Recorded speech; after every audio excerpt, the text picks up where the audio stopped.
मिलेगा। इस वीडियो में हम लोग बात करेंगे आप यहाँ तक कैसे पहुँचेंगे, यहाँ पर पहुँचने के बाद में आपको होटल या धर्मशाला कहाँ पर लेना चाहिए, मंदिर में दर्शन करने का सही तरीका क्या रहता है, यहाँ पर आप कौन कौन से प्रमुख मंदिरों में दर्शन जरूर करें, यहाँ पर खाने पीने की कैसी फैसिलिटीज हैं, और वीडियो के लास्ट में बात करेंगे कितने बजट में आप इस पावन यात्रा को पूरा कर सकते हैं।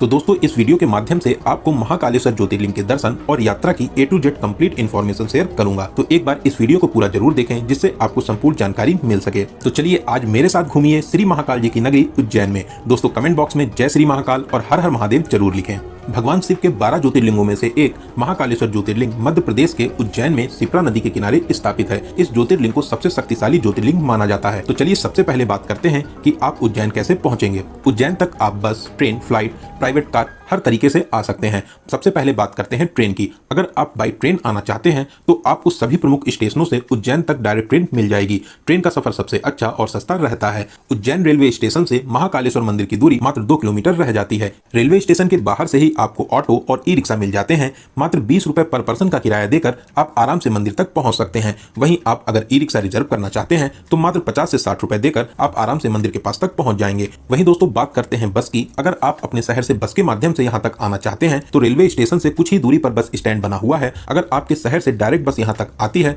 तो आप आराम से बस के माध्यम से भी यहाँ तक आ सकते हैं। वहीं आप अगर फ्लाइट के माध्यम से आना चाहते हैं तो उज्जैन का नजदीकी एयरपोर्ट इंदौर में है। इंदौर से उज्जैन की दूरी मात्र 55 किलोमीटर रह जाती है। इंदौर तक आप आराम से फ्लाइट के माध्यम से आ सकते हैं। फिर आप बस या टैक्सी के माध्यम से उज्जैन तक पहुंच सकते हैं। दोस्तों अगर आप अपनी पर्सनल कार से आना चाहते हैं तो यहाँ तक आने के लिए ये भी एक अच्छा ऑप्शन रहता है। मंदिर के 500 मीटर रेंज में आपको बहुत सी पार्किंग फैसिलिटीज भी मिल जाएंगी, जहाँ पर आप 150 से 200 रुपए का चार्ज देकर 24 घंटे के लिए अपनी कार को पार्क कर सकते हैं। दोस्तों यहाँ पर जगह जगह आपको पार्किंग की फैसिलिटीज मिल जाती हैं। तो मैंने आपको यहाँ पर सभी माध्यम को बता दिया है। आपके लिए जो बेस्ट ऑप्शन रहता है उससे आप आ सकते हैं। दोस्तों मैंने इस यात्रा को ट्रेन से पूरा किया है। तो चलिए अब हम लोग आ चुके हैं उज्जैन। उज्जैन रेलवे स्टेशन के बाहर से ई रिक्शा लेकर अब हम लोग पहुंचेंगे महाकाल थाने के पीछे वाले रोड पर, जिसे सीढ़ियों वाला रास्ता भी बोलते हैं। यहाँ से कुछ सीढ़ियां चढ़ने के बाद में मात्र 100 मीटर की दूरी पर महाकाल मंदिर स्थित है। दोस्तों रुकने और खाने पीने के लिए ये लोकेशन बेस्ट ऑप्शन रहता है। यहाँ पर आपको बहुत से होटल और धर्मशाला मिल जाएंगे। होटल्स की रेट की बात करें तो आप यहाँ पर 1000 से 1200 रुपए में नॉन एसी रूम ले सकते हैं।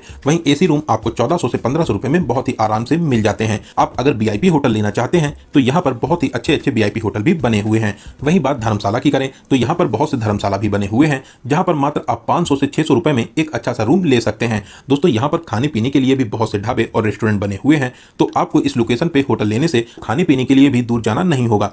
तो दोस्तों रुकने के लिए ये लोकेशन बेस्ट ऑप्शन रहता है। महाकाल मंदिर भी एकदम पास में है। साथ ही साथ आपको बहुत से होटल, खाने पीने के लिए बहुत से रेस्टोरेंट और कुछ ही दूरी पर आपको पार्किंग की फैसिलिटी भी मिल जाती है। तो दोस्तों रुकने के लिए ये लोकेशन सबसे बेस्ट ऑप्शन रहता है। अगर आप मंदिर ट्रस्ट के महाकालेश्वर भक्त निवास में रुकना चाहते हैं तो आप यहाँ पर भी रुक सकते हैं। यहाँ पर आपको डबल बेडरूम 1120 रुपए में स्टार्ट हो जाते हैं और आप यहाँ पर double bed, 4 bed, 6 bed, 8 bed और एक हॉल भी ले सकते हैं। दोस्तों ये भक्त निवास भारत माता मंदिर के पास में ही स्थित है, लेकिन इसकी बुकिंग आपको ऑनलाइन करनी रहती है, क्योंकि ऑफलाइन में आपको रूम मिलना थोड़ा मुश्किल हो जाता है, क्योंकि ज्यादा भीड़ होने के कारण आपको रूम खाली नहीं मिलते हैं। भारत माता मंदिर के पास में ही स्वस्तिक रेस्टोरेंट बना हुआ है, जहां पर आप मात्र 120 रुपए में भरपेट भोजन कर सकते हैं। तो दोस्तों यहां पर खाने पीने की भी आपको बहुत ही अच्छी फैसिलिटीज मिल जाती हैं। तो चलिए एक अच्छा सा रूम लेने के बाद में कुछ देर आराम करेंगे और फिर स्नान करने के बाद में अब हम लोग चलेंगे मंदिर में दर्शन करने के लिए। आप अगर चाहें तो यहाँ के प्रसिद्ध श्री राम घाट पर स्नान कर सकते हैं। मैक्सिमम लोग पवित्र शिप्रा नदी में स्नान करने के बाद ही दर्शन करने जाते हैं। तो चलिए सबसे पहले हम लोग चलेंगे महाकाल मंदिर में श्री महाकालेश्वर ज्योतिर्लिंग के दर्शन करने के लिए।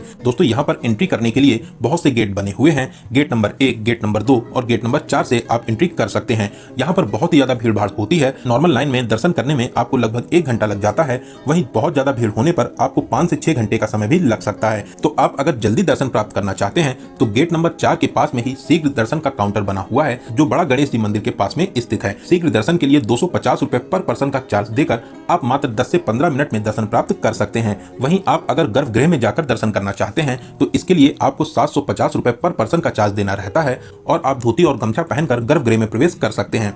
धोती आपको इसी 750 रुपए में मिलती है, जो यूज्ड रहती है। बाद में आपको ये धोती वापस करना रहता है। आप अगर चाहें तो अपने लिए नई धोती भी ला सकते हैं। वहीं दोस्तों आप अगर इस साल सावन में दर्शन करने आ रहे हैं तो आप गर्भगृह में जाकर दर्शन नहीं कर पाएंगे, क्योंकि पूरे सावन भर 2 महीने के लिए गर्भगृह में प्रवेश बंद कर दिया गया है। आप सावन के बाद में फिर से गर्भगृह में प्रवेश करके आराम से भगवान जी के दर्शन कर सकते हैं। तो दोस्तों आप चाहें तो शीघ्र दर्शन कर सकते हैं, गर्भगृह में जाके दर्शन कर सकते हैं, या आप नॉर्मल लाइन में लगकर महादेव जी का जयकारा लगाते हुए आगे बढ़ते रहें और महाकाल जी के अलौकिक दर्शन प्राप्त करके अपने जीवन को सफल बना सकते हैं। दोस्तों बहुत ही दिव्य और अद्भुत ज्योतिर्लिंग है, महादेव आपकी सभी मनोकामनाओं को जरूर पूरा करें। महाकाल मंदिर परिसर में बहुत से देवी देवताओं के मंदिर बने हुए हैं, आप आराम से यहाँ पर सभी देवी देवताओं के दर्शन करके फिर आप मंदिर के बाहर आ सकते हैं। मंदिर से बाहर आकर आप महाकाल लोक में भी घूम सकते हैं। भक्त जनों के लिए बहुत ही सुंदर और विशाल लोक बनाया गया है। महादेव जी की अनेक लीलाओं को मूर्तियों के माध्यम से दिखाया गया है। लेकिन दोस्तों मैं आपको एडवाइस करूंगा, अगर आप शाम को महाकाल लोक में घूमने आते हैं तो आपको बहुत ही ज्यादा अच्छा लगेगा। लाइट में ये महाकाल लोक एकदम स्वर्ग जैसा लगता है, तो आपको रात में यहाँ पर बहुत ही ज्यादा अच्छा लगेगा। तो आप कोशिश करिए